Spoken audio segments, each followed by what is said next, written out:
Hello and welcome back to my channel. My name is Hannah and here I like to tell history just a little differently. If you enjoyed today's video, then be sure to subscribe and like this video. Today we are going to dive into the life of King Henry VIII's fifth wife and queen, Katheryn Howard.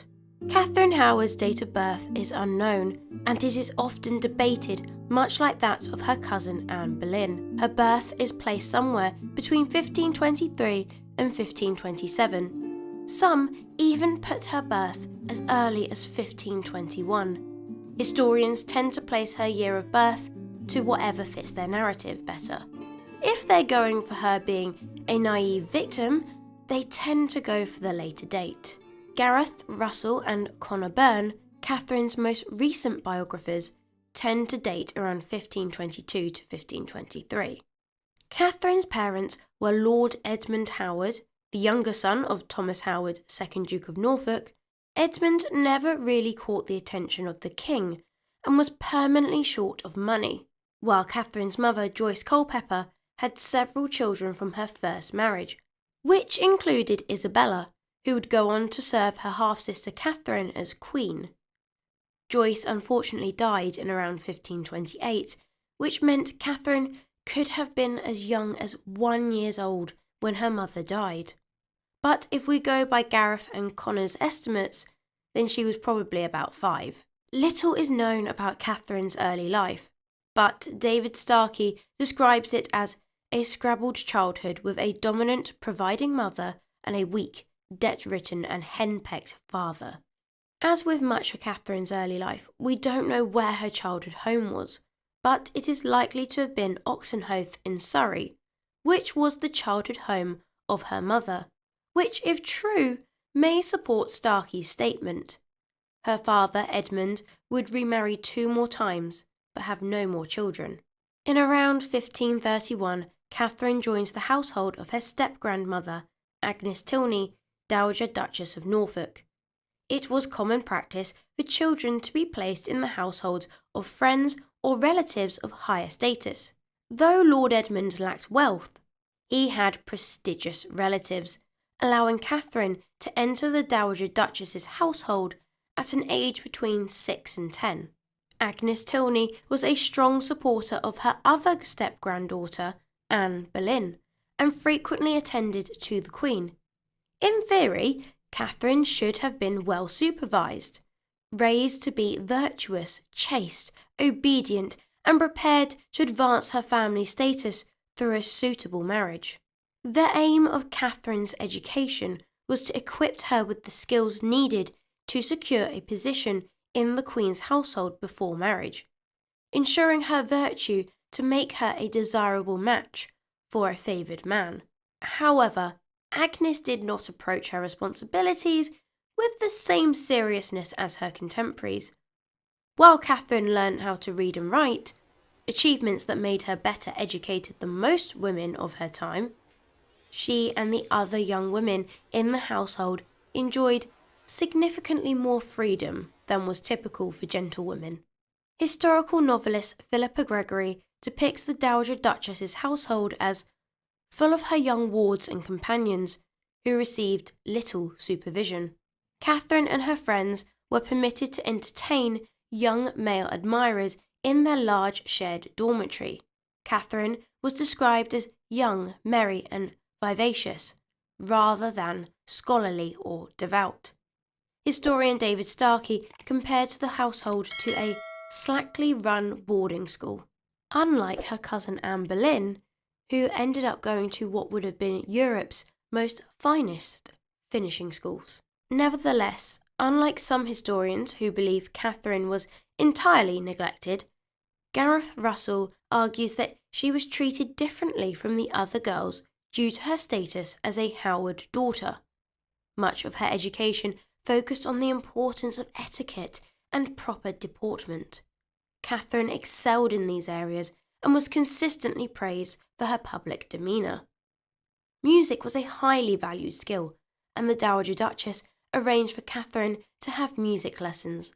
One of her 2 teachers was Henry Manox, not a professional musician, but the son of a local gentleman connected with the Howards. In 1536, Henry Manox, or Mannock, had been employed to teach her how to play the virginals, a keyboard instrument. Manox made inappropriate sexual advances towards Katheryn, and she did reject his advances, but she did also meet with him privately on several occasions. We are led to believe that Katheryn engaged in kissing and some intimate touching, but would never go any further than that, as Manox was far below her in rank, and would never be a candidate for marriage, partly because he was already pre-contracted, something that Katheryn would regularly point out to him. Now, it is possible that Manox thought that if he could get Katheryn pregnant, that her family would be forced to allow a marriage between the two. This would then help him climb the social ladder.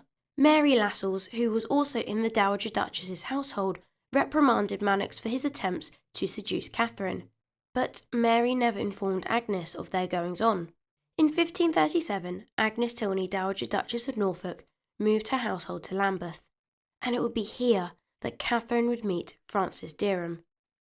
Katheryn's relationship with Manox seemed to cool off, but that was only because he was replaced by Dereham. Dereham is often described as a relative of the Howard family, but if I'm being completely honest, I've had a look and I can't see where exactly in the family tree he fits in. He was employed by Katheryn's uncle, the Duke of Norfolk, and had previously been involved with Joan Bulmer, one of the household's gentlewomen. Between 1537 and 1539, Katheryn had a prolonged sexual relationship with a young noble, Francis Dereham, who served as a secretary in her grandmother's household. Katheryn was one of several girls who slept in the maiden's chamber, where they served as ladies-in-waiting and learned the skills expected of princesses. It seems that Katheryn persuaded a servant to steal the key to the chamber, which was locked at night. After lights out, she would let Dereham and his friends sneak in for secret parties that included midnight feasts and various forms of kissing and tickling. Katheryn Howard and Katheryn Tilney often entertained the affections of Francis Dereham and Edward Waldegrave. Howard and Dereham referred to each other as husband and wife, which many viewed as a binding betrothal. Jealous Manox informs the Dowager Duchess, and when Agnes caught Katheryn in Dereham's embrace, she promptly put an end to their relationship. It's even reported that Agnes struck Katheryn. At the time, consent, consummation, and the public appearance of being spouses constituted a valid marriage. However, Katheryn insisted that she meant nothing serious by calling Dereham her husband and never intended to marry him. This assertion is likely true, as she was eager to join the court and probably hoped for a more prestigious marriage than that of a mere family retainer. How much Katheryn consented to these relationships is always debated by historians, some viewing her as a harlot, while others a victim. Philippa Gregory asserts that the pair almost certainly became lovers, addressing each other as husband and wife.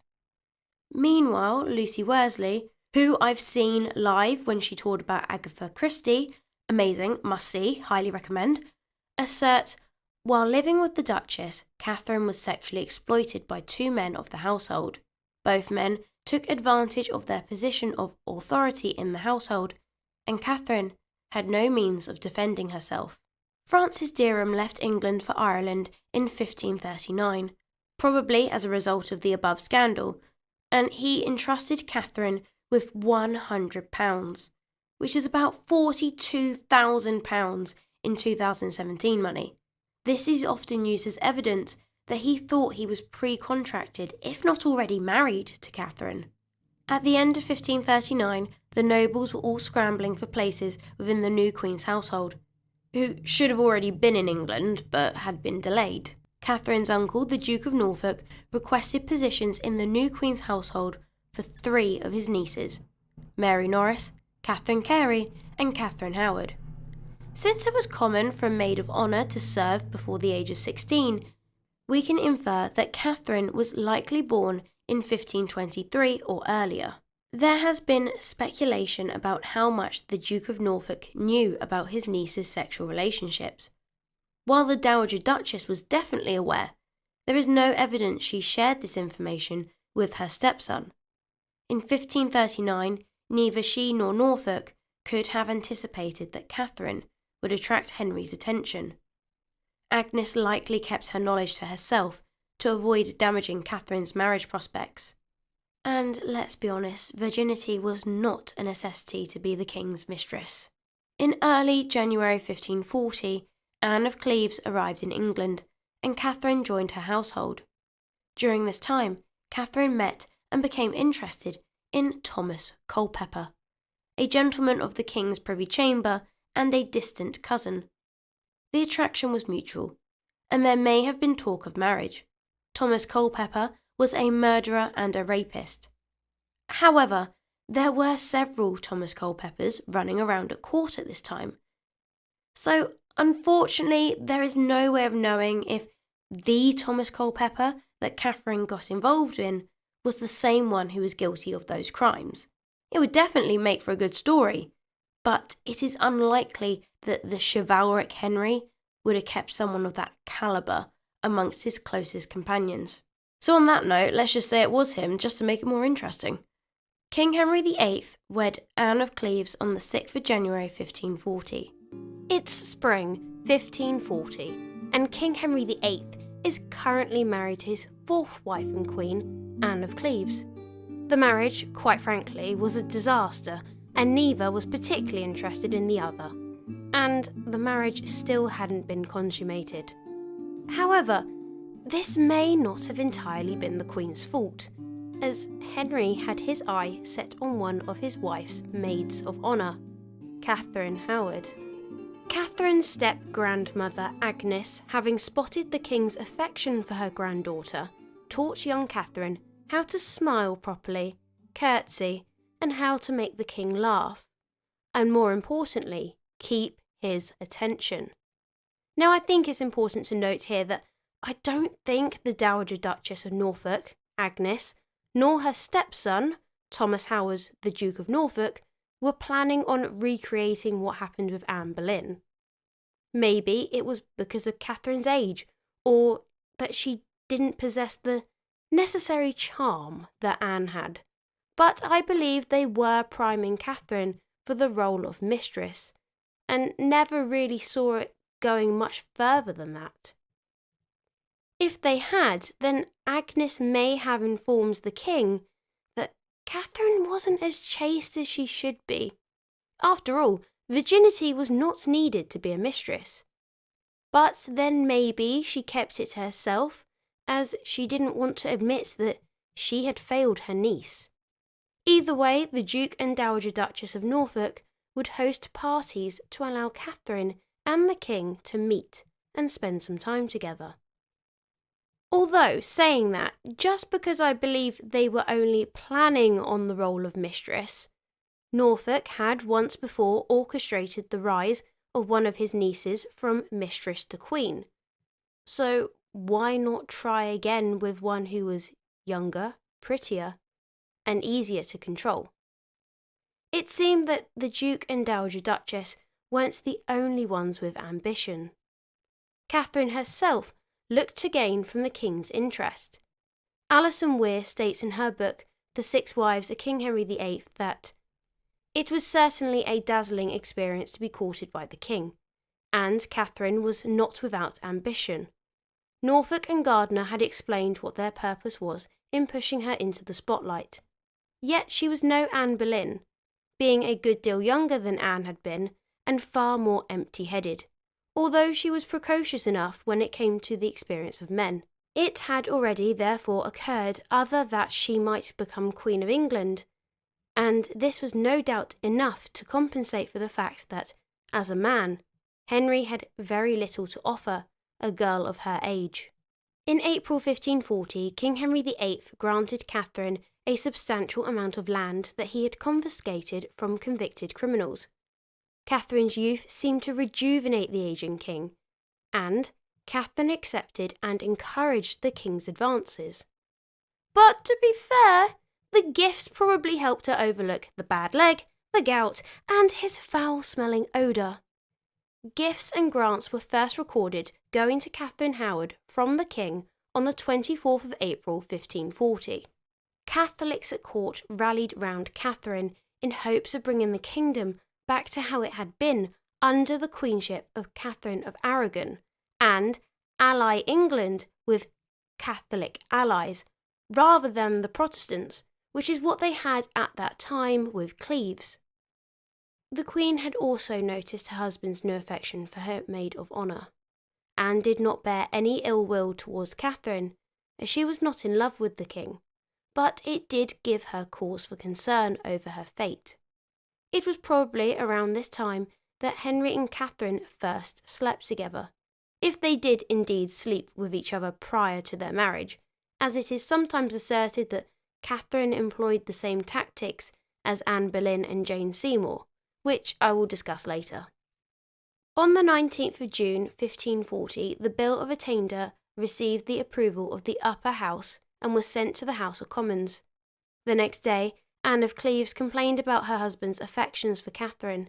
Anne told the Cleves ambassador that she was concerned about her husband's interest in one of her maids of honour. On the 24th of June 1540, Anne of Cleves was sent to Richmond Palace under the pretence that there was plague in London and that the country air would benefit her health. She departed without question, but with a sense of foreboding. Charles de Marillac, the French ambassador, reported rumours of diminished affection for Anne and new interest in another lady.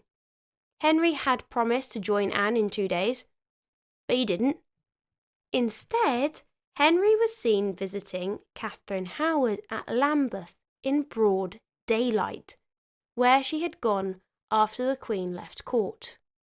Bishop Gardiner hosted banquets for Henry and Catherine at his palace in Southwark. The royal barge was spotted nightly en route to Lambeth, with Henry using the excuse of visiting the Dowager Duchess of Norfolk. Though Londoners weren't fooled, most of them knew that he was on his way to see his new mistress. Henry and Anne's marriage was formally annulled on the 12th of July 1540. Joan Bulmer, who had once served as Catherine's secretary during their time with the Dowager Duchess of Norfolk, reached out to Katheryn as she was on the verge of becoming queen. Katheryn, having received little formal education and being barely literate, had relied heavily on Joan in the past. Joan's fortunes had changed drastically. She had married and moved to Yorkshire, where she felt isolated and longed for the vibrant life of court. On the 12th of July, Joan wrote a desperate letter to Katheryn, imploring her to include her in her new household as queen. She expressed hope that Katheryn would soon attain the same honour that Anne of Cleves, as it is thought that the king of his goodness will put you in the same honour that was in which no doubt you will be worthy to have. Joan reminisced about the deep affection she had always held for Katheryn. Unfeigned love that my heart hath always borne towards you, and confided that her changed circumstances had borne her into the utmost misery of the world and most wretched life. The letter was filled with pleas and flattery. She concluded with an earnest request, urging Katheryn not to ignore her appeal. Joan wrote, "Not to be forgetful of this my request, for if you do not help me, I am not like to have worldly joys, desiring you, if you can, to let me have some answer of this, for satisfying of my mind, for I know the Queen of Britain will not forget her secretary, and favour you will show." Katheryn, kind-hearted and eager to please, responded positively to Joan's request. However, her inexperience prevented her from recognising the more ominous undertones in Joan's plea. The veiled reminders of past secrets and an implicit threat if she did not comply. Katheryn would welcome Joan into her growing entourage, a decision she would come to regret deeply. In late July 1540, rumours swirled that Catherine Howard, the young mistress of King Henry VIII, was pregnant, a claim relayed by French ambassador Charles de Marillac, though it turned out to be false. Around this time, on the 25th of July, Henry adjourned Parliament for the summer recess. Only after this break did he begin to seriously plan his marriage to Katheryn. Just 2 days later, on the 27th of July, Henry took decisive action by sending the Bishop of London to the Palace of Oatlands to marry him to Katheryn. These events marked a significant turning point as Henry moved from his recently annulled marriage to Anne of Cleves to his new union with Katheryn Howard, who was soon to become his fifth wife. On the 28th of July 1540, a day marked by significant upheaval, King Henry VIII married Katheryn Howard. Katheryn and Henry's private wedding took place at Oatlands Palace in Surrey and was officiated by Bishop Boner. Despite the ceremony's secrecy, Henry was deeply infatuated with his young bride. Overjoyed, Henry began each day before dawn, attending church, and then setting off on hunts, eager to enjoy his rejuvenated life. Katheryn, now queen, was thrilled by her new status and the abundance of jewels and luxury that accompanied it. Meanwhile, on the same day, Thomas Cromwell, once Henry's trusted adviser, faced a grim fate. Taken from his cell in the Tower of London to a public scaffold on Tower Hill, Cromwell was executed before a large crowd. Although Henry had granted Cromwell the merciful sentence of beheading, it was far from a clean end. The executioner bungled the job, requiring 2 strokes to sever Cromwell's head. This brutal execution mirrored the fate Cromwell had orchestrated for many others during his rise to power. His downfall stemmed from the failed marriage he had arranged between Henry and Anne of Cleves, which had backfired disastrously, leading to his ruin. Anne of Cleves, who cleverly navigated the annulment of her marriage, avoided the consequences that befell Cromwell. She embraced English culture wholeheartedly, delighting in its cuisine and often entertaining guests at her residence in Richmond. Even after their annulment, Anne remained on good terms with Henry, who would occasionally visit her. As for Henry and Katheryn, their marriage meant a resurgence of power for the Howard family, bringing them back to prominence as the most influential family in England. Henry's determination to maintain control and eliminate opposition signalled a ruthless period ahead, particularly for English Protestants, as he vowed to root out heresy. In contrast to the turmoil that marked Cromwell's end and the political realignments it precipitated, Anne of Cleves found solace and enjoyment in her newfound independence and English hospitality. On the 6th of August 1540, following their recent marriage, King Henry VIII and his new wife, Katheryn Howard, left Oatlands and moved to Hampton Court. From there, Henry made a solo trip to Richmond, accompanied by only a few attendants. According to the French ambassador Marillac, Henry and Anne of Cleves, his former wife, shared a particularly amiable supper during this visit. This led some to speculate that Anne might be restored to her former position. However, this visit was not purely social. It was more likely a business trip. 3 members of the Privy Council were present to witness Anne signing a document that we believe was the deed of separation. On the 8th of August 1540, Henry publicly announced his marriage to Katheryn Howard. Katheryn made her first public appearance as Queen at Hampton Court, dining under a cloth of estate, signifying her new status. The court devoted the remainder of August to lavish banquets and hunting parties in honour of the new Queen. Katheryn, enjoying her newfound prominence, was indulged by her doting husband, who adorned her with extravagant gowns and an array of jewels daily. This level of opulence and indulgence was unprecedented, even compared to Henry's treatment of his previous wives. However, this did not sit well with some of the more seasoned courtiers, including the Lady Mary, the King's daughter, who was 9 years older than Katheryn, potentially, depending on when Katheryn was born. Mary found herself in the rather uncomfortable position of having a stepmother who was younger than her. This is awkward. Her respect for Katheryn did not match that she had shown for Jane Seymour or Anne of Cleves. Katheryn's rise to such prominence was a stark contrast to her modest beginnings. Her early years were marked by genteel poverty, as her father struggled to provide for the family. Later, she was sent to live with the Dowager Duchess of Norfolk, who largely neglected her.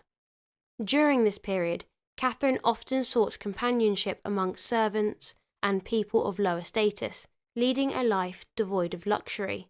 But now as queen, she found herself with immense wealth, power, and a retinue of servants. This dramatic change went to her head, understandably, though she maintained a pleasant demeanour and a kind heart, willing to use her influence to help those in need. Unlike her cousin Anne Boleyn, Katheryn did not exhibit the same arrogance, preferring instead to cultivate a sunny and approachable personality. Despite Henry's frequent visits to Katheryn's bed in the initial months of their marriage, she did not conceive. It is possible that Henry's advancing age and health issues impeded his ability to father more children. During this period, Katheryn also navigated a complex relationship with her stepdaughter. She felt slighted by Mary, who was better educated than she was and had a higher birth. Mary refused to show Katheryn the respect that she felt she deserved as queen and as her stepmother. So Katheryn retaliated by almost having two of Mary's ladies removed from her service. Mary and Katheryn were seemingly able to sort out their differences for at least a brief while, presumably over Christmas, but eventually those two women were removed from Mary's service at Katheryn's request, much to Mary's distaste. Shortly afterwards, one of the women fell ill and died, which caused Mary great distress, and is probably something that she could never forgive her stepmother for. While her relationship with Mary was strained, she found a warmer reception from the young Lady Elizabeth. Elizabeth, who was 7 years old at the time of Katheryn's marriage to Henry, was related to Katheryn through her mother Anne Boleyn, who was Katheryn's first cousin. The two reportedly enjoyed each other's company during their rare encounters, suggesting a bond that transcended their royal obligations. One of the occasions these two would share was in May 1541, when Katheryn visited her stepdaughter Elizabeth at Chelsea Old Palace, and it was here that she gifted her stepdaughter some inexpensive necklaces. Bit of a kick in the face when you think about how much Henry spent on Katheryn and how much Katheryn spent on herself, and then as the king's daughter you get the cheap stuff. The cheek, the nerve, the gall, the audacity and the gumption. By mid-August 1540, Queen Catherine Howard's household was fully reformed, establishing her court and solidifying her new status. The roster of distinguished ladies appointed to serve her reflected both political alliances and personal connections. Among them were Lady Margaret Douglas, the King's niece, Mary Fitzroy, the Duchess of Richmond, and the King's daughter-in-law, high-ranking nobles such as the Dowager Duchess of Norfolk, the Countess of Sussex, and Catherine's stepmother, who was now a widow, were also included. Additionally, Lady Clinton, identified as Lady Elizabeth Fitzgerald, the second wife of Lord Clinton after the death of his first wife, Elizabeth Blount, was part of this esteemed group. In the Queen's Privy Chamber, Katheryn retained several ladies who had served Anne of Cleves, such as Eleanor Manners, Countess of Rutland, Jane Boleyn, Lady Rochford, and Lady Edgecombe. Lady Baynton, the Queen's half-sister, also continued her service from the previous Queen's household. Other prominent figures in attendance included Margaret Howard, Lady Arundel, who was Catherine's sister, and Lady Cromwell, who was Elizabeth Seymour, Queen Jane's sister. Notably, Mrs. Stoner, who had attended Anne Boleyn during her imprisonment in the Tower, joined. As Queen, Katheryn had the authority to bestow patronage on family and friends, a customary practice for queens, who were expected to enhance their networks and support loyalists. Alongside appointing her sisters and half-sisters, Katheryn sought to include friends from her time in the household of Agnes, Dowager Duchess of Norfolk. While there is speculation that Joan Bulmer, who had previously written a letter to Katheryn, that some interpret as a veiled blackmail attempt, might have secured a position, although Gareth Russell, one of Katheryn's biographers, suggests that she was never formally appointed. On the 22nd of October 1540 at Windsor, King Henry VIII was startled by a rumour suggesting that Anne of Cleves was pregnant by him, supposedly conceived during their visit to Richmond in August. Thankfully, further investigation revealed that Anne had merely been suffering from an upset stomach, with no truth to the pregnancy rumour. That October, the Queen Consort Act was enacted by Parliament. This legislation empowered Queen Katheryn Howard, giving her the power to act as a woman's soul without the consent of the King's Highness, a significant declaration of Henry's affection for her. As a further demonstration of his love and favour, Henry granted Katheryn all the lands and manors that had once belonged to Queen Jane Seymour, his third wife. On the 4th of December 1540, French Ambassador Charles de Marillac observed that Henry VIII had adopted a new daily routine while staying at Woking Palace. He would rise early between 5 and 6 a.m, attend Mass at 7, and then spends the morning hawking until dinner at 10. Henry confided to Marillac that he felt much better in the countryside than when he was confined to London during the winter months. Henry and Katheryn celebrated Christmas at Hampton Court Palace. Henry's New Year's gifts to Katheryn were extravagant and included 2 pendants lace adorned with 26 diamonds and 158 pearls, a rope of 200 large pearls, a square pendant set with 27 diamonds and 26 clusters of pearls, and a black velvet muffler edged with sable fur, embroidered with 38 rubies and 572 pearls. And yet Elizabeth got the inexpensive necklaces. Many of these jewels had belonged to Henry's previous wives, given that the royal treasury was now depleted, and he could not afford to purchase new gems. Henry's financial constraints were so severe that he was unable to afford Katheryn's coronation, although it has also been suggested that Henry had given up crowning his queens until they'd produced an heir. On the 3rd of January 1541, Anne of Cleves was reinstated at court, where she humbly greeted her new queen, Katheryn Howard. It was incredibly awkward at first, as Katheryn had been Anne's maid of honour, but now Katheryn was queen, not Anne. Katheryn, understandably, was unsure of what to do, as none of Henry's previous wives had to welcome their predecessors. This is awkward. Anne, who now held the title of the king's sister, was one of the highest-ranking people in England. But she wasn't actually his sister. The king's biological sisters, Margaret and Mary, had been queen consorts of Scotland and France.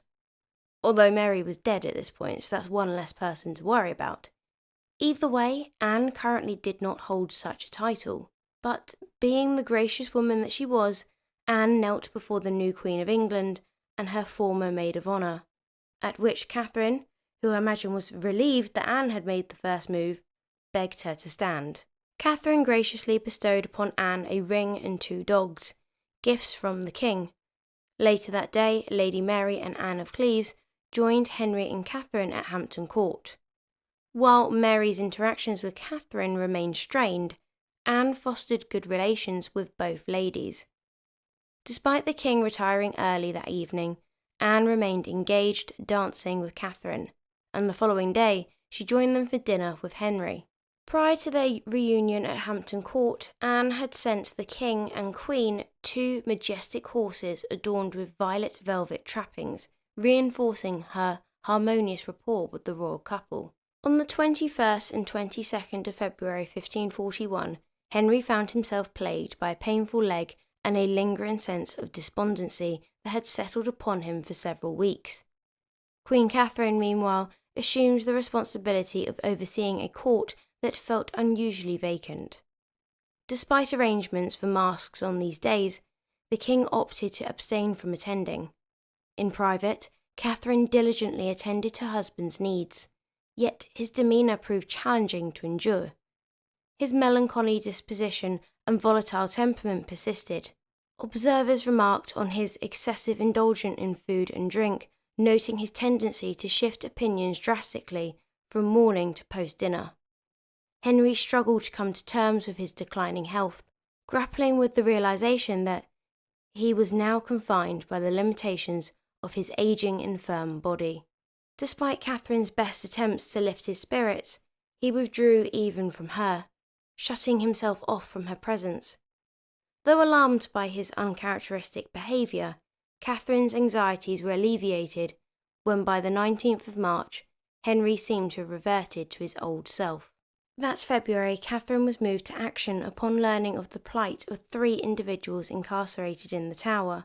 Among them was the pensioner Margaret, Countess of Salisbury, who had been there for nearly 2 years, enduring the bitter winter weather, with inadequate clothing and heating to shield her aged body.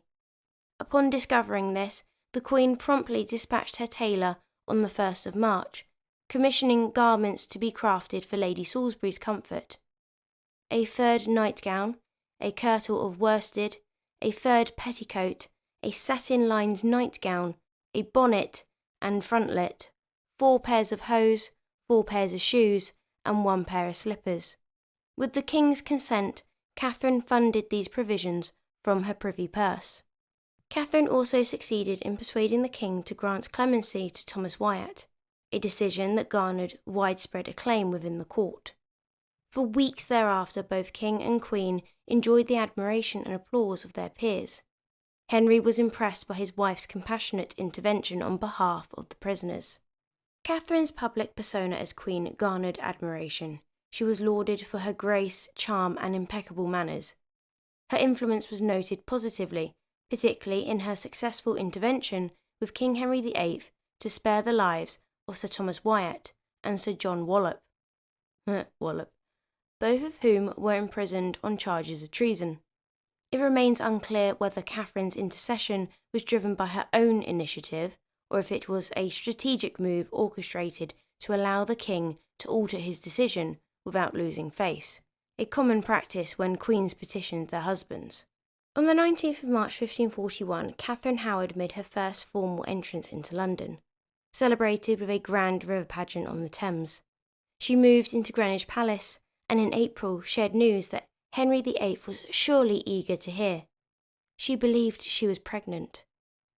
However, no more was actually heard about this potential pregnancy, so it was either a mistake or an early miscarriage. This was the only instance when serious consideration was given to crowning Katheryn as Queen, a coronation that ultimately never happened. Katheryn's inexperience at court became evident in her management of her household. She failed to reprimand her lady-in-waiting, Dorothy Bray, who was involved in an affair with a married man. As Queen, Katheryn was expected to oversee the morals of her ladies and guide them towards respectable matches. The misconduct of her ladies-in-waiting reflected poorly on her, demonstrating that the young consort either did not grasp or chose to ignore the responsibilities of her role. Katheryn allowed her ladies to behave as they had done during her time at Horsham and Lambeth, without considering the elevated standards required of her as the Queen of England. March 1541 also saw Thomas Culpeper's arrival at court. Hello there. Seeking special favours from the Queen. The motivations behind Katheryn's involvement with Thomas Culpeper are open to interpretation. Was it driven by love or lust? Prompted by her attraction to a young, handsome man, in stark contrast to her aged, ailing husband. Perhaps she felt desperate to produce a male heir by any means necessary, to safeguard her and her family's position. Lady Rochford, Jane Boleyn, aided Katheryn in her affair with Thomas Culpeper. On the 14th of April 1541, Katheryn Howard and Thomas Culpeper met in a secret encounter arranged by Lady Rochford. During this meeting, Katheryn gave Culpeper a cap as a gift. However, Culpeper's indifferent reaction, questioning why she hadn't shown interest in him before her marriage, left her feeling disheartened. This meh response caused her to distance herself from him for a while. Nevertheless, by late spring, Katheryn's feelings had resurfaced, and she began sending him platters of food to show her concern when he was unwell. In May 1541, the relationship between Katheryn and Mary, Henry's daughter, began to improve. They began to treat each other cordially, and Chapuis reported that Katheryn gracefully accepted Henry's decision to allow Mary to reside at court. As a gesture of goodwill, Katheryn even gifted Mary a gold pomander adorned with rubies and pearls. On the 30th of July 1541, Katheryn and Henry departed from London for their northern progress. Henry hoped that his presence in the region would inspire loyalty and deter any potential future revolts. The crowds gathered to catch a glimpse of their attractive young queen. Henry was thrilled that his new queen was creating the reaction he had hoped, so much so that he gave his queen a golden brooch for being a perfect wife, a model of virtue and good behaviour. During the northern progress, Katheryn faced the reappearance of Francis Dereham. I got a bad feeling about this. He arrived at Pontefract Castle with a letter from Agnes, asking Katheryn to give him a position in her household. This request from the Dowager Duchess seemed surprising. Perhaps she believed it would be beneficial for Katheryn to earn her former lover's gratitude, or she might have thought their relationship had been limited to a few kisses and that having Dereham around wouldn't compromise the Queen. Some sources say that she employed Dereham as her secretary. However, it is more likely that she employed him as a gentleman usher on the 27th of August 1541. Philippa Gregory asserts that Katheryn gave Dereham, amongst others, these roles at court because rumours of Katheryn's previous indiscretions continued to haunt her, and she was forced to give favours and positions in return for silence. But was this the case? Dereham held information that could severely damage Katheryn's reputation, and he likely intended to use it to his advantage. Katheryn warned him to take heed what words you speak. When the king inquired about her employing Dereham, she explained that the Dowager Duchess of Norfolk had requested her to be kind to him, adding, "And so I will." In her book, Six Wives of King Henry VIII, Alison Weir states, Dereham had a fiery temper and was over-familiar with his royal mistress, arousing the dislike of many who felt that Katheryn was giving him preferential treatment.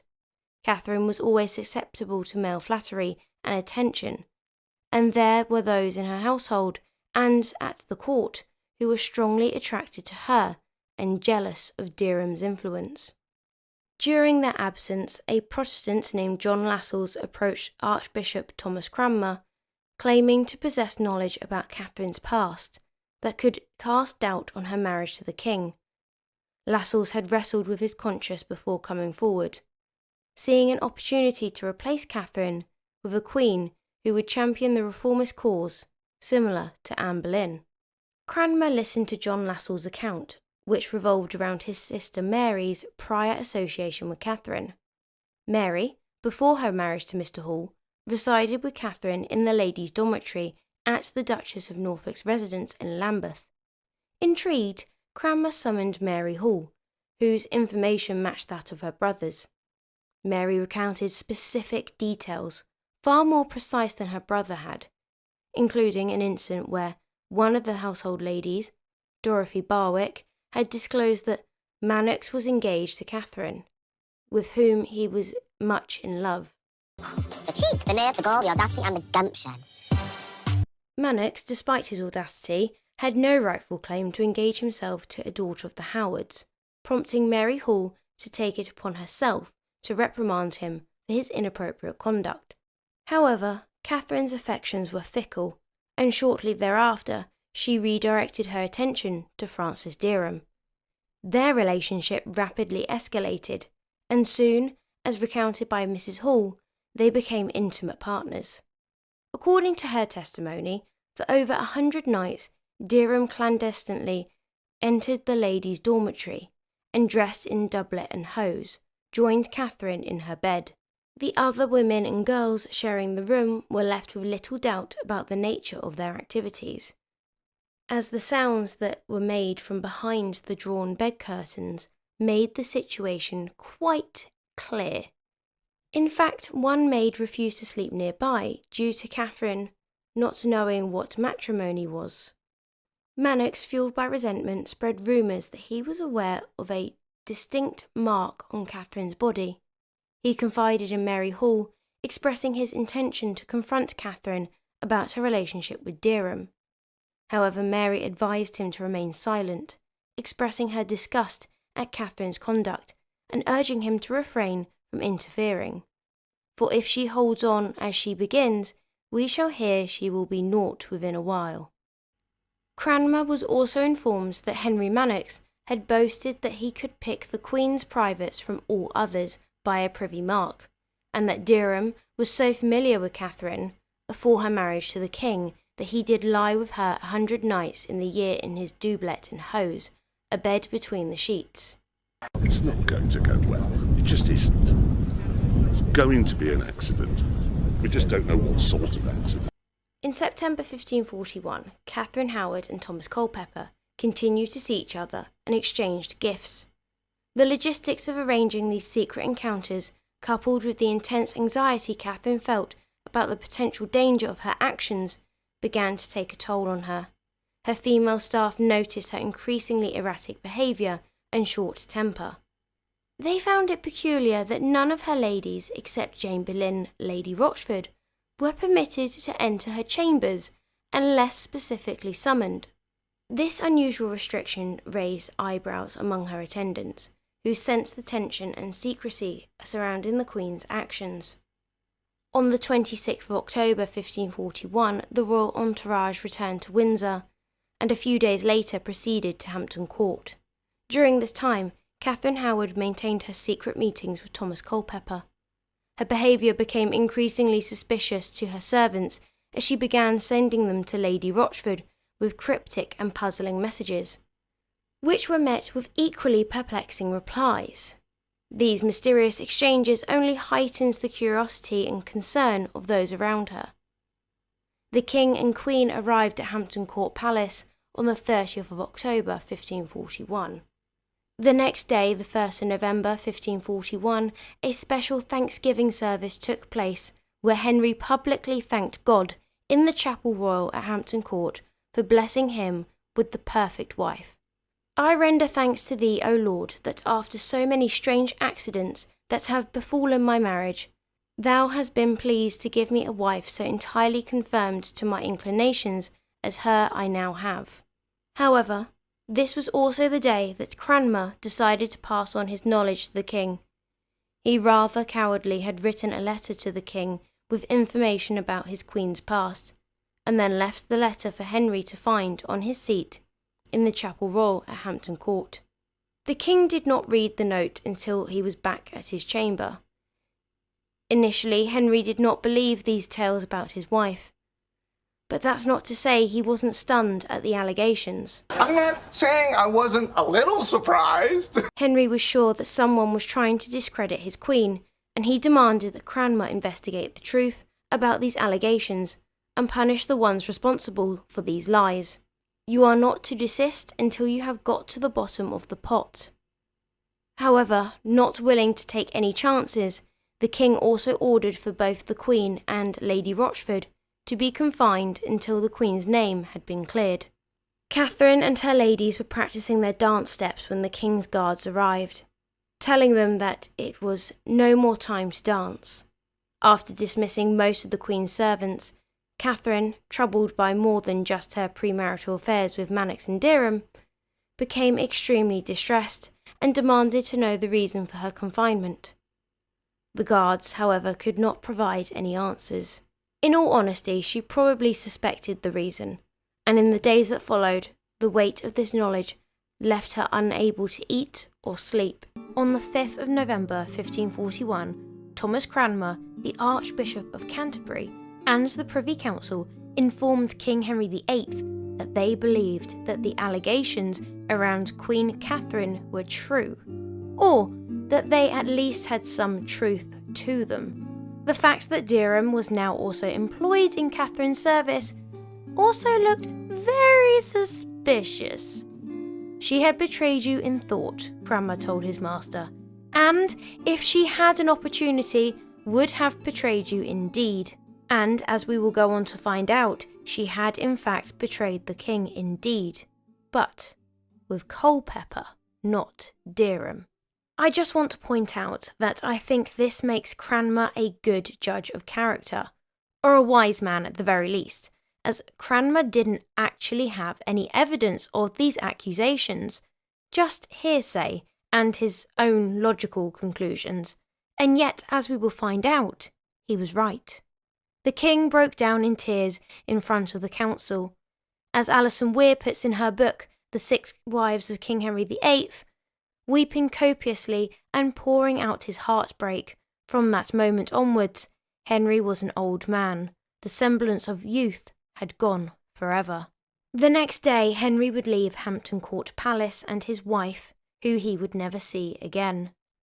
The wife, not the palace. Before the king departed, Katheryn was desperate to just speak to her husband in hopes of smoothing everything out.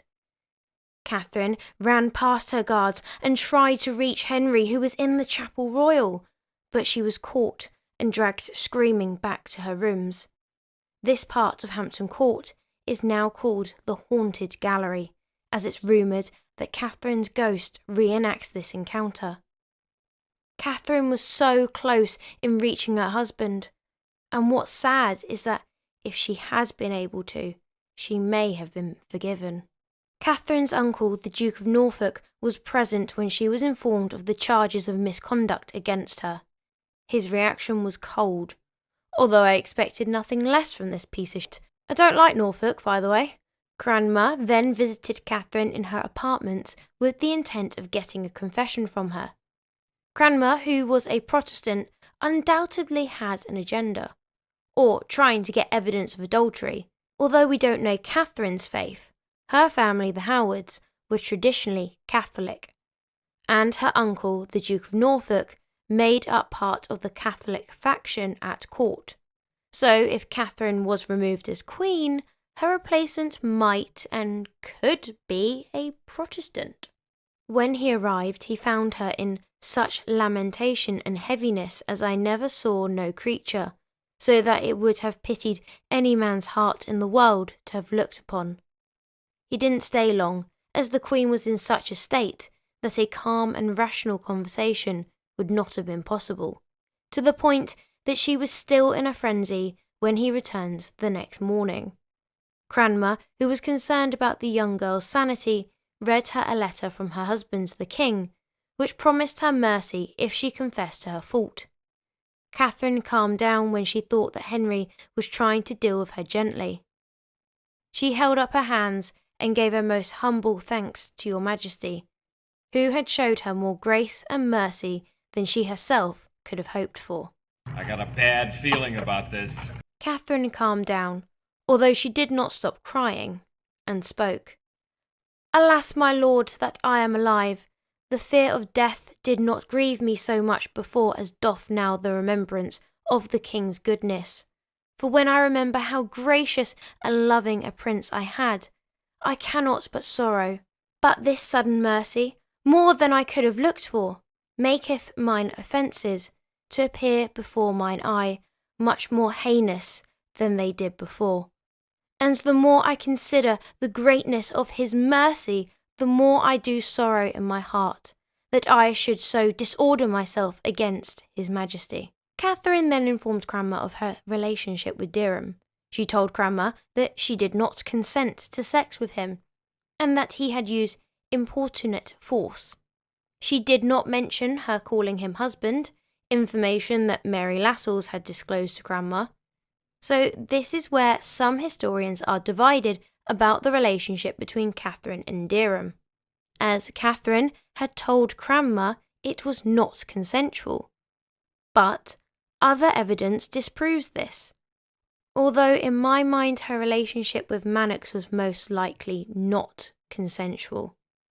Either way, this is frustrating for me because if Katheryn had confessed about the husband-wife situation, then she could not be accused of adultery, as remember in part 1, to all intensive purposes, they were married, as they were acting as such and the relationship had been consummated. Therefore, she could not have committed adultery against the king, as she was pre-contracted or married to someone else, and that her and Henry's marriage had never been legal. And this tiny bit of information that she withholds could have saved the young teenager's life. Another example of them calling each other husband and wife was when Katheryn had a cap decorated for Dereham with a friar's knot, which symbolised true love, to which Dereham exclaimed, "What, wife, here be friar's knots for Francis?" When Katheryn was questioned about the usage of husband and wife, she dismissed it as common gossip, and that Dereham had asked if he could call her wife, and that she was happy to agree and call him husband, and that they would refer to each other as such out of habit. Right. According to Alison Weir, Dereham seems to have been quite a ladies' man. He kissed Katheryn openly and often, and did the same to many other women in the house. Katheryn then dealt with the matter of sex. She did confess to Cranmer that on many occasions Dereham hath lain with me, sometimes in his doublet and hose, and 2 or 3 times naked, but not so naked that he had nothing upon him, for he had always at least his doublet, and as I do think his hose also, but I mean naked when his hose was put down. But yet again that her relationship with Dereham meant very little to her, and that with her preparing to go to court and him off in Ireland, she was glad at the idea of being apart from him, and that once he was in Ireland, she had not written to him. She went on to say that as far as she was aware, the last conversation they shared was about her cousin Thomas Culpeper, and how Dereham had heard a rumour that she was going to marry him. Katheryn almost laughed this off, saying, "What should you trouble me thereabouts, for you know I will not have you, and if you heard such report, you know more than I." She had gone and done it now. Katheryn had mentioned Culpeper, who was now at court, and easily accessible. I shouldn't have said that. I should not have said that. I shouldn't have said that. Curiosity consumed Cranmer. Try saying that 10 times fast. He persuaded the council to order Culpeper's arrest, ready for questioning. On the 7th of November, Thomas Cranmer sent the Queen's written confession to the King, which included Katheryn's rape by Dereham.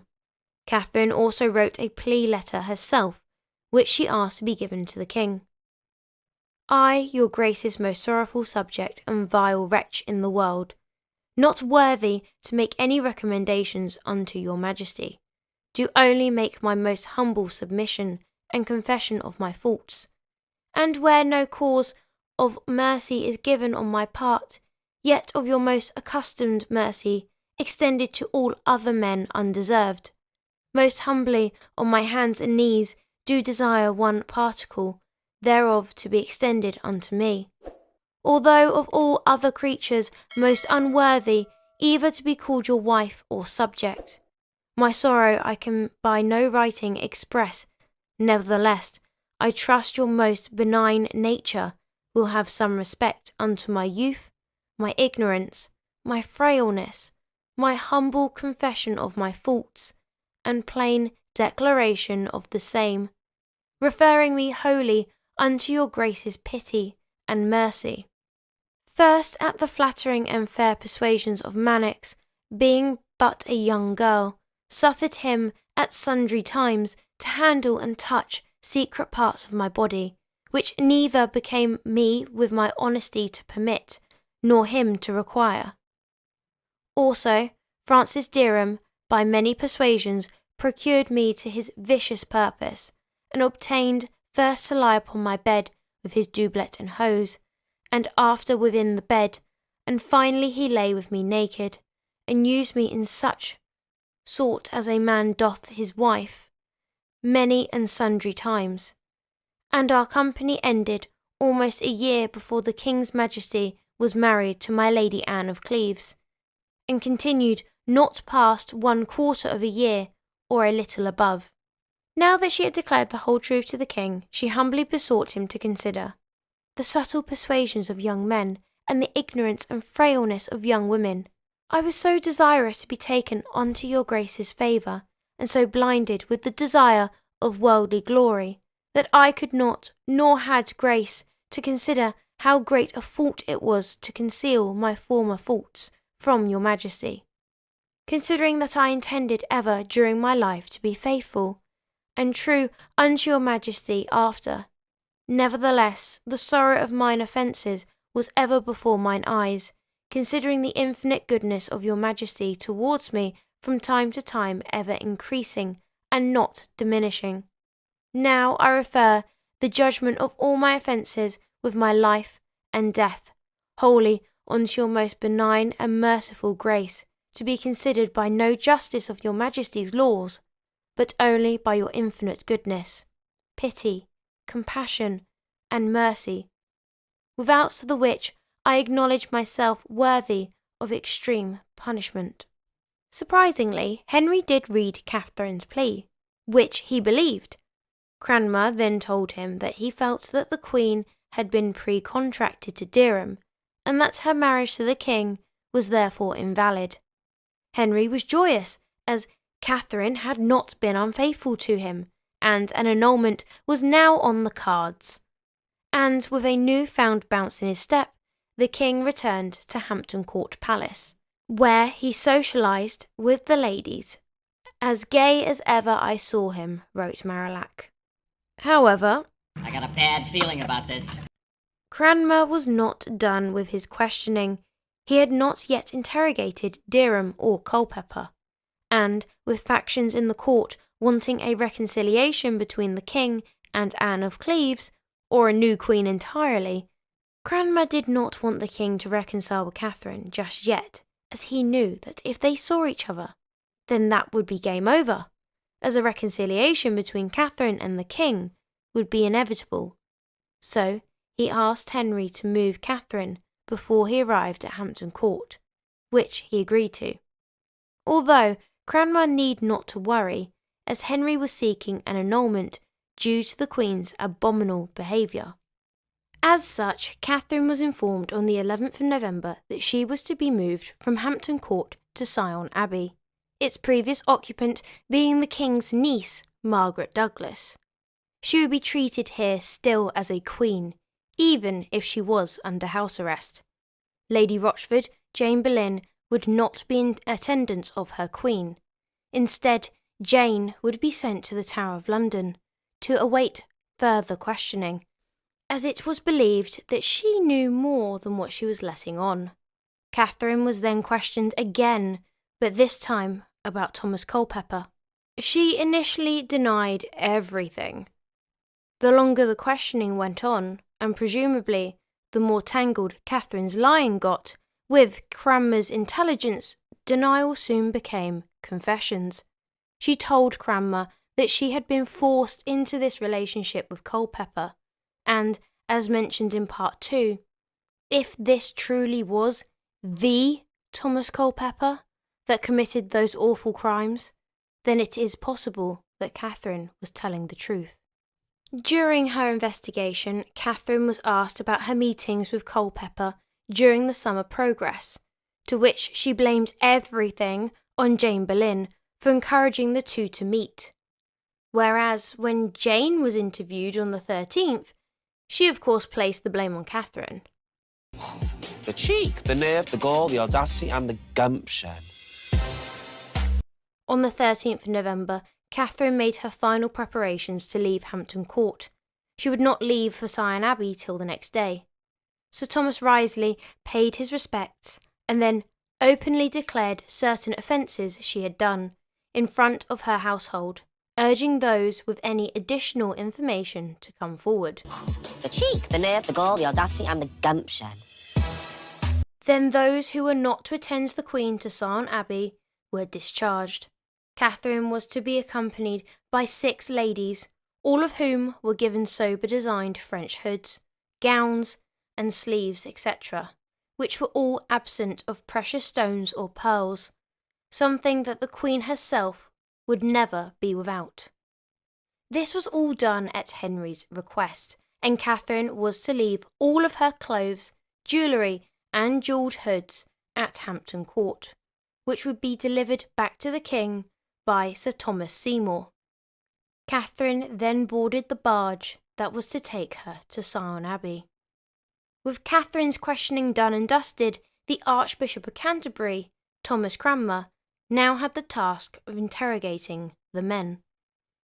Mannix, the music teacher, was first. He admitted to having tried to seduce Katheryn, and how Agnes Tilney, the Dowager Duchess of Norfolk, had caught them during a bit of foreplay. Mannix went on to say that both he and Katheryn were beaten for this misconduct, and that the Dowager Duchess had commanded for them to never be alone together. Mannix then bitterly told Cranmer how Katheryn's affections had moved from him to Dereham, and that he said to Katheryn, "Let me perceive by some token that you love me." "What token shall I show you?" Katheryn had retorted. "I will never be naught with you, and able to marry me you be not." Henry Mannix was then released. As far as the council were concerned, he had not committed a crime. Next was Katheryn Tilney, one of Catherine Howard's chamberers. Tilney was interrogated by Wriothesley about the Queen's behaviour on the Northern Progress. What Tilney disclosed next would be detrimental to the fate of the Queen. Mrs. Tilney said that there were occasions in Lincoln when Katheryn had left her room late at night and went to Lady Rochford's chamber. Tilney said that she was sure that the Queen had gone to Lady Rochford's room to meet somebody. Tilney confessed to taking sundry strange messages from her mistress, the Queen, to Lady Rochford throughout the tour, and that the exchanges continued upon their return to Hampton Court. The council called in Margaret Morton, who had been with Tilney during the nights in question. She testified that Lady Rochford had indeed been involved in some sort of scheme led by the Queen, not just in Lincoln though, but also in Pontefract and York. At Pontefract, the Queen had a heated exchange with her and another maid, Mrs. Lufkin, and subsequently bars them from entering her bedchamber. Morton suggested that Katheryn had a hidden reason for excluding them. Additionally, Lady Rochford had acted as a go-between, carrying letters from the Queen to a third party, whom Morton believed to be Thomas Culpeper. Pontefract seemed to be full of excitement, as one night Katheryn, oddly, only had one lady in attendance. Lady Rochford, who, if that wasn't weird enough, bolted the chamber door. When Henry came to spend the night with his wife, the only part of this story that actually sounds reasonable, he found that the door was locked. Lady Rochford did eventually appear, but not as quickly as she should have perhaps done so, and then she let the king in. Morton stated that she never mistrusted the Queen until at Hatfield. "I saw her look out of her chamber window on Master Culpeper, after such thought that I thought there was love between them." This was more than enough to confirm the council's suspicions. Morton also said that she thought she heard the pair pass out, a Tudor euphemism for orgasm, as they had been alone together for 5 or 6 hours. What are you doing for 5 or 6 hours for a pass out to happen? Just saying. With this damning evidence from Katheryn's ladies, the council searched through Culpeper's things, where they found a letter signed by the Queen. It read, "Master Culpeper, I heartily recommend me unto you, praying you to send me word how that you do. It was showed me that you were sick, the which thing troubled me very much, till such time that I hear from you, praying you to send me word how that you do, for I never longed so much for a thing as I do to see you and to speak with you, the which I trust shall be shortly now. That which doth comfortly me very much when I think of it, and when I think again that you shall depart from me again, it makes my heart die to think what fortune I have that I cannot be always in your company. Yet my trust is always in you, that you will be as you have promised me, and in that hope I trust upon still, praying you that you will come when my Lady Rochford is here, for then I shall be best at leisure to be at your commandment, thanking you for that you have promised me to be so good unto that poor fellow, my man, which is one of the griefs that I do feel to depart from him, for then I do know no one that I dare trust to send to you, and therefore I pray you to take him to be with you, that I may some time hear from you one thing. I pray you to give me a horse for my man, for I had much ado to get one, and therefore I pray send me one by him, and in doing so, I am, as I said afore, and thus I take my leave of you, trusting to see you shortly again, and I would you was with me now, that you might see what pain I take in writing to you. Yours, as long as life endures, Katheryn. One thing I had forgotten, and that is to instruct my man to tarry here with me, still for he says whatsoever you bid him, he will do it. Katheryn's letter, although undated, was the most telling evidence against her, supported as it was by a weight of incriminating allegations by Tilney and Morton.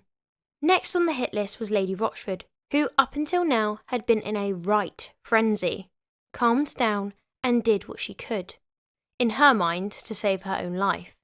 She admitted that as far as she was concerned, Culpeper had indeed had intercourse with the Queen, and that it was highly unlikely that they hadn't, considering all things that she hath heard and seen between them. Although Jane Boleyn asserted that Thomas Culpeper and Catherine Howard had shared a bed, Culpeper denied they had actually slept together, admitting only that they had both desired and intended to do so. Despite the denials, both Jane and Thomas were ultimately sent to the Tower. However, Jane suffered a mental breakdown and was placed under the care of Sir John and Lady Anne Russell. This arrangement aimed to restore her sanity, as it was unlawful to execute someone who was mentally unfit. Jane testified that the pair's interest started back in the spring, most likely when the king was suffering from depression, and had given Katheryn the cold shoulder, and left her to her own devices. Apparently, it was Culpeper who made the first move. Initially, Katheryn did not welcome his advances, asking Lady Rochford, "Will this never end?" The Queen asked Lady Rochford, bid him desire no more to trouble me, or send to me. But Culpeper was persistent. Worn down, Katheryn eventually admitted him into her private chamber. One thing led to another, and they were soon meeting in Lady Rochford's rooms, with her standing guard in case the king came. It is probable that Thomas Culpeper had been present during the incident described by Morton, when Henry VIII had come to sleep with Catherine Howard. Lady Rochford indicated that Katheryn was well aware of the risks she was taking. "This will be spied one day, and then we will all be undone," she had said. The French ambassador Charles de Marillac later informed Francis I that Catherine Howard had used Francis Dereham to provoke jealousy in Thomas Culpeper. She instructed Lady Rochford to convey to Culpeper that if he did not pay heed to her during their frequent disputes, there was behind the door another, implying Dereham. Culpeper was Cranmer's next victim. Thomas Culpeper confessed that he had fallen in love with Queen Katheryn several months earlier. Initially, she rebuffed his advances, but over time, her attitude towards him softened. Despite this initial resistance, Culpeper noted that it wasn't long before she became more receptive to his affection, languishing and dying of love for him, and would call him her little sweet fool. His account pretty much matched that of Lady Rochford's, in regards to the activities at Pontefract and Katheryn's affections towards him. But what the council really wanted to know was, did Culpeper commit adultery with the Queen? He claims that although Lady Rochford had provoked him much to love the Queen, and he intended to do ill with her, and likewise the Queen so minded to do with him, he had not passed beyond words. Cranmer and Wriothesley visited Queen Katheryn at Sion to question her about her relationship with Thomas Culpeper. They assured her that she would be shown mercy if she made a full confession.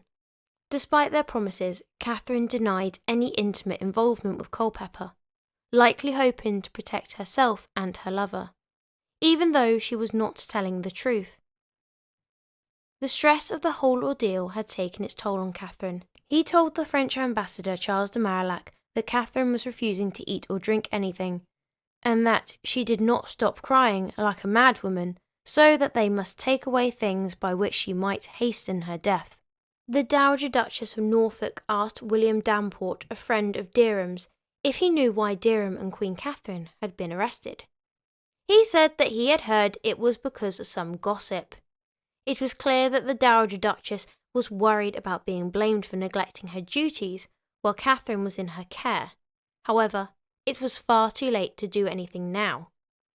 Katheryn's uncle, the Duke of Norfolk, however, was trying to save his own skin by creating as much distance between him and his niece as possible, slandering her at every opportunity.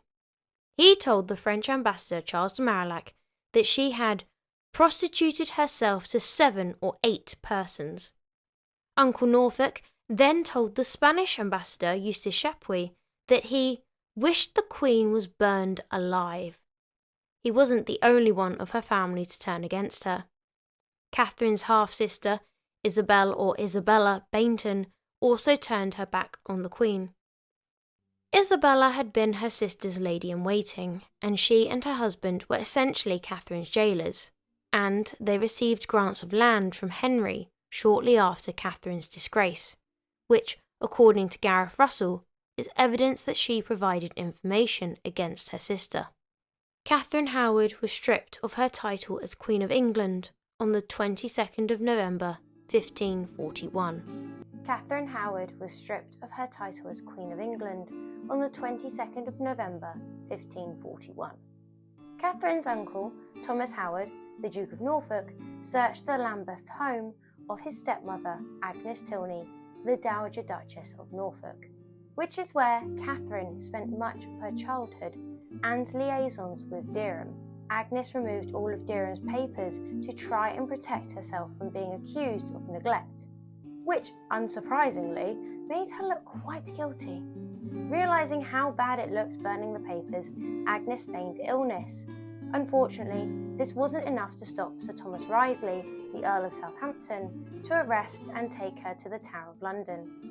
Agnes was interrogated by Lord Chancellor Audley, where she gave enough information to incriminate the whole Howard family. She was interrogated again at the end of November. Wriothesley visited Agnes while she was in the Tower, and this time she was actually ill. He assured her on His Majesty's behalf of her own life if she would in some sort make us her ghostly confessors. Agnes begged for the king's forgiveness for not informing the king prior to his marriage to Katheryn, and confessed that she did know of the affection between Dereham and Katheryn, but didn't think it was that deep. The lords told Henry that she appeared wondrous, sorrowful, repentant, and sickly. Henry Manox was fortunate and escaped punishment, but Thomas Culpeper and Francis Dereham were tried together by the Privy Council on the 1st of December 1541. Dereham was accused of presumptive treason, which accused both the Queen and her accomplices of having led an abominable, base, carnal, voluptuous and licentious life. Katheryn, who was not being tried, was described as a common harlot. In her book, The 6 Wives of King Henry VIII, Alison Weir delves further into the accusations against Dereham. Quote, Dereham was accused of joining the Queen's service with ill intent, traitorously imagining that he and she might continue their wicked behaviour. He was further accused of having concealed the pre-contract between them to facilitate Katheryn's marriage to the king. Her acquiescence to this was taken as proof of her intention to continue in her abominable life. Of course, Dereham pleaded not guilty to all of these accusations, although there was little he could say in his defence. Culpeper, on the other hand, was charged with having had criminal intercourse with the Queen in August 1541 at Pontefract, and at other times before and after this date. Katheryn was accused of having suggested that she loved him above the king and all the others, and Culpeper was accused of encouraging Katheryn to commit adultery. Culpeper initially pleaded not guilty, but realising the uphill battle he was facing, changed his plea to guilty during the trial. Both men were, unsurprisingly, found guilty, and they were both sentenced by the Duke of Norfolk to be drawn on hurdles to Tyburn, and there hanged, cut down alive, disembowelled, and, they still living, their bowels burnt, the bodies then to be beheaded and quartered. French Ambassador Charles de Marillac wrote to King Francis I, saying that he felt Culpeper deserved to die, but for Katheryn, he predicted that the end of these tragedies will be no less scandalous than pitiful. It did not look like the king was going to be as merciful as he had once promised to be. His love for Katheryn had become hatred. And what's worse, it wasn't just his heart that was wounded, it was his pride. A wounded pride that made him look and feel like a fool. On one occasion, he had called for a sword to slay her he had loved so much. Sitting in council, he suddenly called for horses without saying where he would go. Sometimes he will say irrelevantly that the wicked woman had never such delight in her incontinence as she should have torture in her death. Marillac recorded that a few days later the king indulged in his favourite pastimes of music and hunting, and yet despite all this, he had never looked so miserable. In early December, the Spanish ambassador Eustace Chapuis, who had been at court since Henry's first wife, Katheryn of Aragon, noted that Henry had shown more sorrow at Katheryn's misdemeanours than he had at the treason of Anne Boleyn, the loss of Jane Seymour, or the divorce of his first wife and love, Katheryn of Aragon. Anne of Cleves doesn't really need to be mentioned here, as there wasn't any love involved at all. As Chapuis puts it, it is like the case of the woman who cried most bitterly at the loss of her 10th husband, than at the death of all the others together. Though he had been a good man, it was because she had never buried one of them before without being sure of the next, and as yet this king has formed neither a plan nor a preference. Dereham was tortured on the 6th of December 1541. He was asked about how he had treasonously predicted the king's death, and how he would marry Katheryn if the king were dead. Dereham denied such a claim until he was informed that his friend William Damport, who had been tortured prior, had confessed such information, at which Dereham could not deny. In his written confession, Dereham admitted that they had exchanged a promise of marriage, and that they had lived together as husband and wife while in the service of Agnes, and that to many they were betrothed. What he did not confess to was committing adultery with Katheryn. Henry read Dereham's confession later that day, and he was furious that Dereham had not confessed to adultery with Katheryn, declaring that he thought Dereham hath deserved no such mercy at his hand, and therefore hath determined that he shall suffer the whole execution. Dereham and Culpeper were both executed on the 10th of December 1541. Culpeper was first, as he was of noble birth. He was allowed the more merciful death of beheading rather than his original sentence of hanged, drawn and quartering. But no block was provided. Culpeper knelt, and with one stroke of the axe his head was severed from his body. Dereham, on the other hand, was not so lucky. He suffered the horror of being hanged, disembowelled, beheaded, and then quartered. Both men's heads were put on pikes above London Bridge, a horrific sight that Katheryn would later be forced to witness. Agnes Tilney would be questioned again later that day, and she admitted to having pushed Katheryn under Henry's nose to improve her family standings, and she also confessed to destroying Dereham's letters. In mid-December 1541, other members of the Howard family were arrested. Lord William Howard, his wife, and Anne Howard, the Dowager Duchess's daughter, were imprisoned in the Tower. Despite having had little involvement with Katheryn Howard and vehemently protesting his innocence, Lord William was arrested. His arrest was particularly unjustified as he had been serving as the governor of Calais for the past year and could not have been complicit in Katheryn's adultery. Additionally, Lord William's sister, another Katheryn Howard, the Countess of Bridgewater, was also incarcerated in the Tower. Her children, along with Lord William's, were placed in the care of Archbishop Cranmer and others. On the 14th of December 1541, Uncle Norfolk, having heard of the arrests of the other members of his family, wrote a letter to the king, in which he basically excused himself from all guilt and once again abandoned his family. Real original. He assured the king that he thought the arrests were justified after the abominable deeds done by my two nieces. I fear your majesty will abhor to hear speak of me or my kin again. Prostrate at your majesty's feet, I remind your majesty that much of this has come to light through my own report of my mother-in-law's words to me when I was sent to Lambeth to search Dereham's coffers. My own truth, and the small love my mother-in-law and my two false traitorous nieces bear me, make me hope, and I pray your majesty for some comfortable assurance of your royal favour, without which I will never desire to live. If Norfolk was looking for reassurance from the king, then he was to be bitterly disappointed, as no reassurance came. Henry was upset with all of the Howards. After all, they had brought Katheryn to his attention in the first place. Days later, on the 22nd, the rest of the Howard family and their servants were arraigned for misprision of treason, for concealing the evil demeanour of the Queen, to the slander of the King and his succession. Notable names included Agnes Tilney, the Dowager Duchess of Norfolk, Katheryn Tilney, Elizabeth Tilney, Joan Bulmer, and William Damport. They all pleaded guilty and were imprisoned, but not long afterwards the king pardoned most of them and had them freed.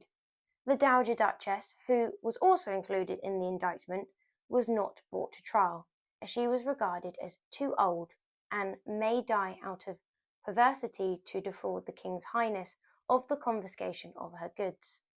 But she was sentenced to loss of freedom and had her lands confiscated. I think the best reaction to all of this has to come from King Francis I, who exclaimed, "She hath done wondrous naughty."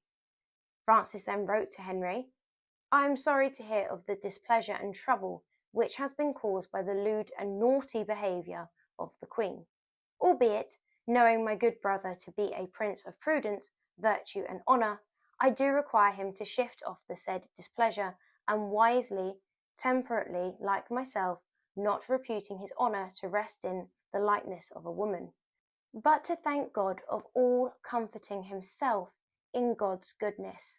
The lightness of women cannot bend the honour of men." Christmas that year must have been a sad affair for the king, and at the end of January the next year, an act of attainder against Katheryn was approved. It wasn't looking good for Katheryn. If Dereham and Culpeper had been found guilty, which they had, then there was no hope for her.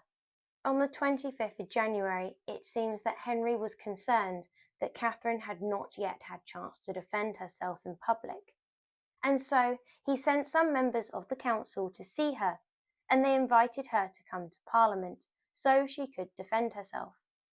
Katheryn declined the king's offer, saying that she submitted herself to the king's mercy. Her humility softens the hearts of the privy councillors. I do wonder as well whether she thought there was any point. I hate to draw parallels between her and her cousin Anne Boleyn. Actually, that's a lie. I love to draw parallels between those two. But Anne had the opportunity to defend herself, and actually, by all accounts, she did extremely well. And yet, it made no difference. The council did give her another chance to clear her name, but yet again she declined, possibly because she also knew that she didn't have a good enough defence. She claims that she only cared about making a good death, and to leave a good opinion in people's minds now at parting. On the 29th of January 1542, the Imperial Ambassador Eustace Shaftesbury reported that Katheryn was very cheerful and more plump and pretty than ever. She is as careful about her dress and as imperious and wilful as at the time she was with the king.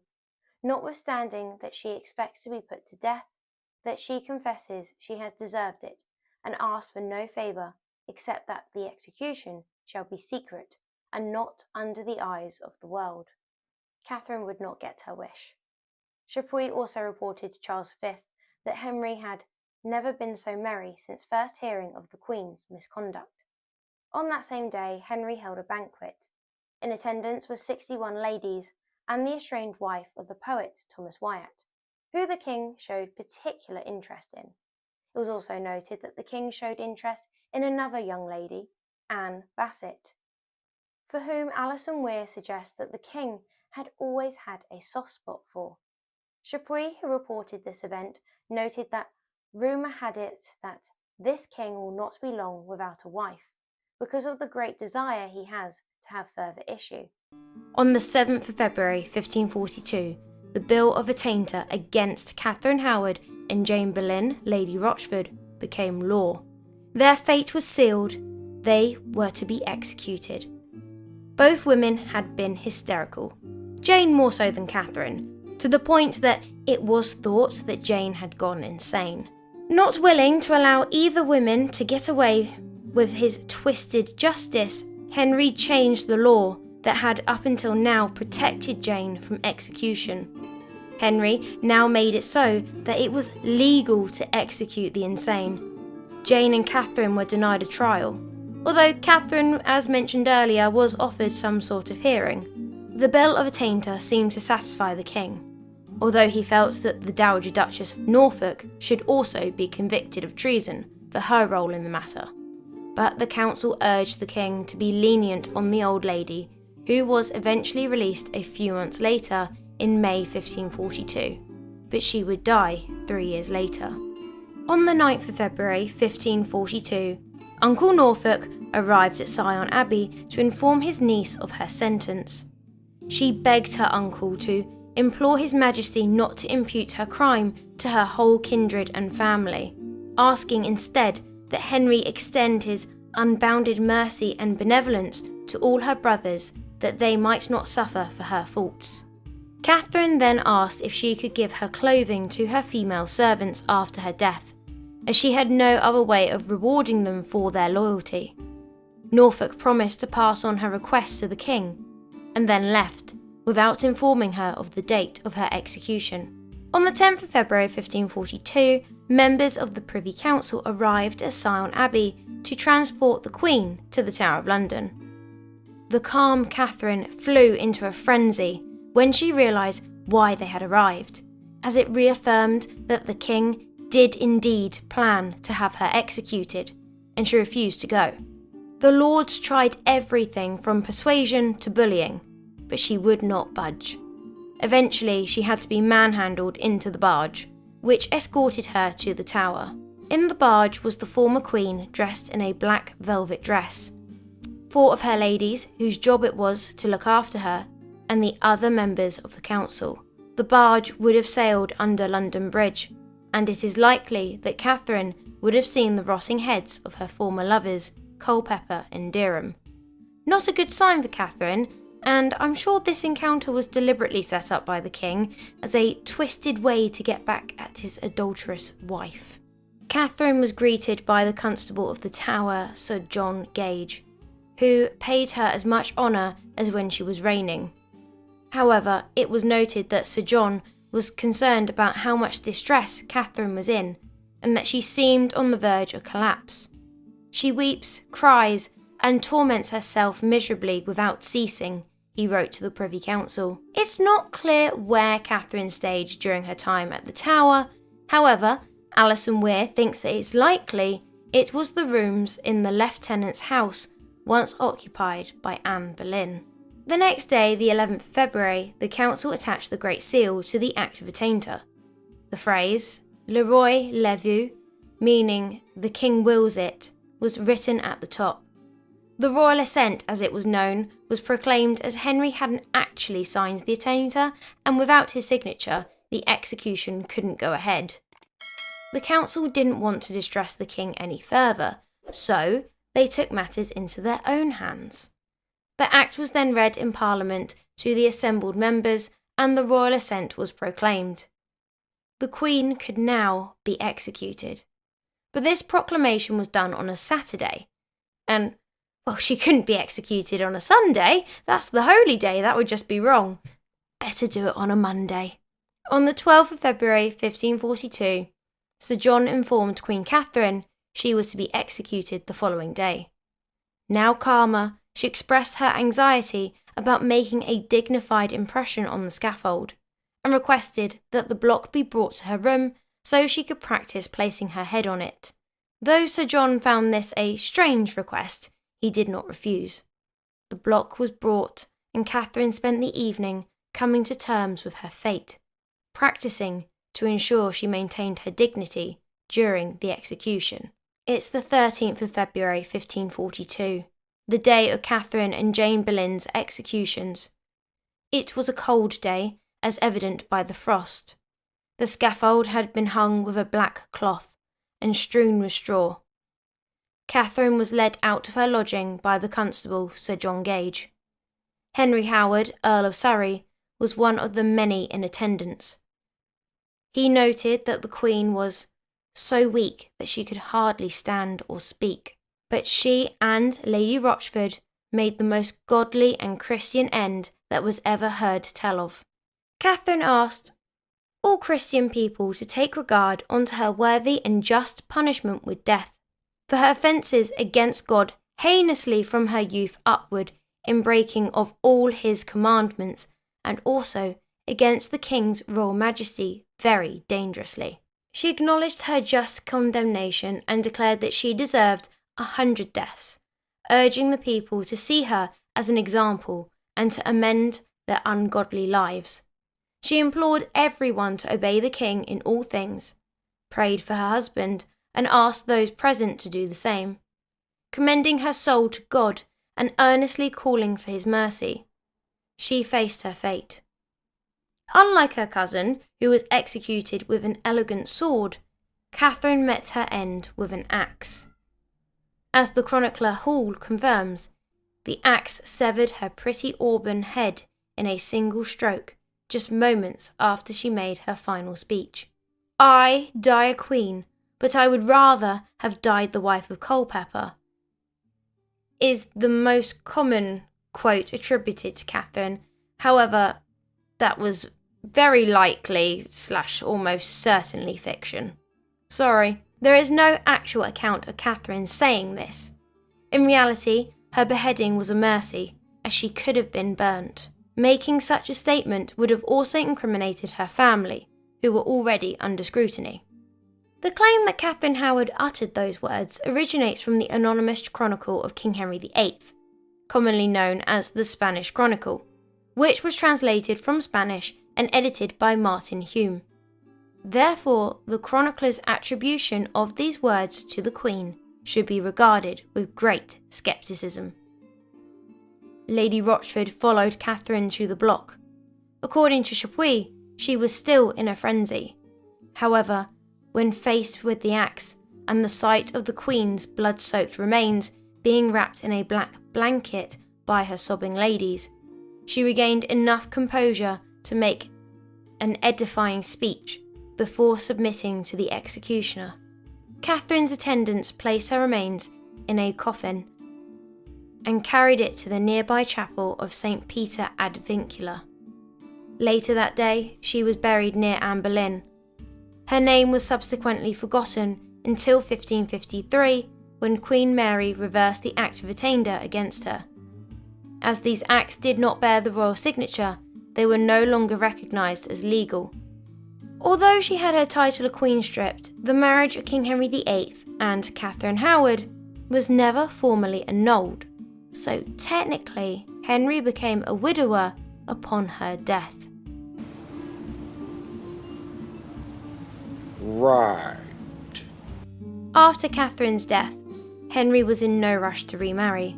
Chapuis speculated that he would only do so if Parliament urged him. The ambassador wearily noted that few ladies at court would aspire to such an honour due to the new act, which required any lady the king might marry to declare any charge of misconduct against her on pain of death. This considerably narrowed the field, as the ladies of Henry's court were not exactly known for their virtue. And that is the life and death of Katheryn Howard, the 5th wife and queen of King Henry VIII. If you enjoyed this video, then please make sure you like and subscribe if you haven't already, and if you really like this video, then why not leave a super thanks. I have videos on Henry's other wives and queens and other Tudor consorts such as Queen Elizabeth of York, and even the monarchs themselves, so go check them out. Or if Tudors aren't your thing, which would be very strange considering what you've just watched, why not go check out my other videos on the Windsors or the French monarchy. But until the next one guys, have a wonderful day.